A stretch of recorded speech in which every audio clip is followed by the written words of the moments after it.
Nouns. Words that make up 37.7% of the English language. What are they? Well, they're naming words. I'm sure your grade 4 teacher told you that they are people, places, and things. Every language has nouns because every language has to talk about different things. What's this? This thing in my hand.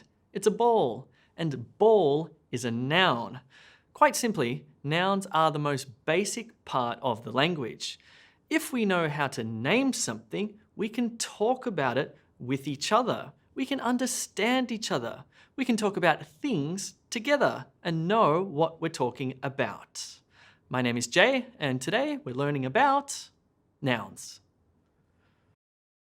Before we get started, if you find nouns and other English grammar confusing, which then you should join e2school.com. It's a great new website where you can go to improve your English grammar, as well as other skills like spelling and pronunciation and general English. You can enroll for free, so check it out now. Okay, let's get started and look at all the different noun types in English, including concrete, abstract, singular, plural, countable, uncountable, proper, and improper. There's no such thing as an improper noun. Concrete nouns. So, what is a concrete noun? Well, these are words that refer to real things like ball and bicycle, guitar, kitchen, wizard, and chicken curry. All of these words, these things, these are examples of concrete nouns because they name something that is real and solid and in the world that we can point to or we can touch. We can taste it, I guess. We can certainly smell them. Abstract nouns. Abstract nouns, in contrast to concrete nouns, are different. They name something that we cannot point to, touch, smell, or taste. For example, happiness, joy, freedom, love, bankruptcy. Abstract nouns are also things, but you can't touch them. They're almost like concepts or ideas, things that we all share and can talk about and understand, but they don't exist as physical things in the outside world. I can't touch love. Okay, let's shift gears. We need to talk about something important in English, and that's how we deal with nouns that we can count, 1, 2, 3, and nouns that we cannot count. Let me explain. Countable nouns. You can count most nouns, especially concrete nouns. I can see 1 penguin, 2 penguins, 3 penguins, 7 penguins. So the noun penguin is countable because we are able to count them. 1, 2, 3, 4, 5, 6, 7. Now, this leads me to another important aspect of English, which is plurality. Plural nouns. You see, English makes a distinction when there is one or more than one. You may have noticed that I said 1 penguin, and then I said 2 penguins. So why did I add the S or the S sound to that second penguin? It turns out when there is more than one and we can count them, we usually have to make it plural by adding that S or that S sound. 1 penguin, 7 penguins. That's a lot of penguins. Irregular plural nouns. So I said that we usually add S or S to the end of the noun if there's more than one. However, being English, we've got some exceptional circumstances here. one man, two men, one woman, two women, one child, two children? So a small number of very common nouns have what are called irregular plurals.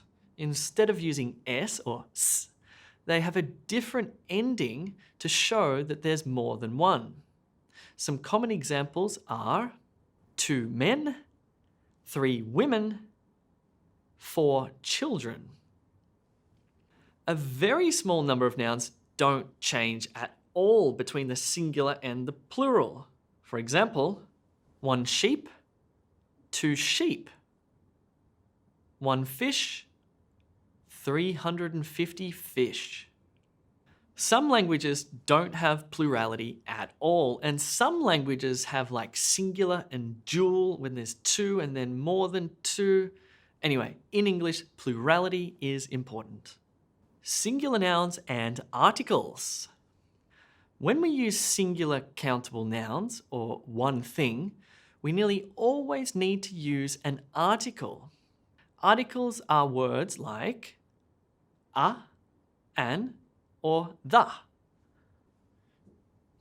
That's weird. So many languages, like Korean or Japanese, they actually don't have articles. So it can be very difficult for some first language speakers to remember to use an article when they're talking about a penguin. For some reason, us English speakers say a penguin or the penguin. All right. I bet you thought nouns were easy, right? Well, there's more. Now, we've talked about lots of different noun types, including countable nouns, nouns that you can count. But what about things in the world, like milk or sugar, that you cannot count? I can't count the milk. It's just milk. Uncountable nouns. In English, we distinguish between things that have a boundary, like a ball, and things that don't, like air. I can't count the air. Some uncountable nouns include milk, water, detergent, honey, and space. We can't pluralize these words. We can't add an S to the end because there isn't more than one. We can't count them. Then there are uncountable nouns that are uncountable for no good reason, such as furniture, luggage, advice. Okay, that was pretty crazy. Let's talk about something a little bit proper. Proper nouns. When we're talking about proper nouns, we're talking about nouns that have a capital letter. These are the names of people, places, nationalities, and languages. Don't forget, with proper nouns, you have to use a capital letter because they're important things, I guess. More nouns.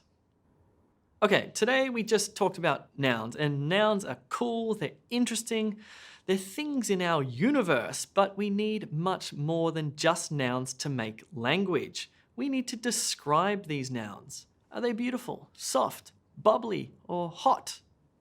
We also need to say what they do. Do they disappear? Do they run? Do they explode? Nouns are the basis of language, the bedrock of English. As I mentioned at the start, they make up nearly 40% of vocabulary. There are lots of them. So that's that. Hopefully, you now understand what nouns are and why they change. Remember, if you need more help and you really want to make your English grammar perfect, then enroll in E2 School. It is free and fun. Thanks very much for watching. My name is Jay. I'll see you soon.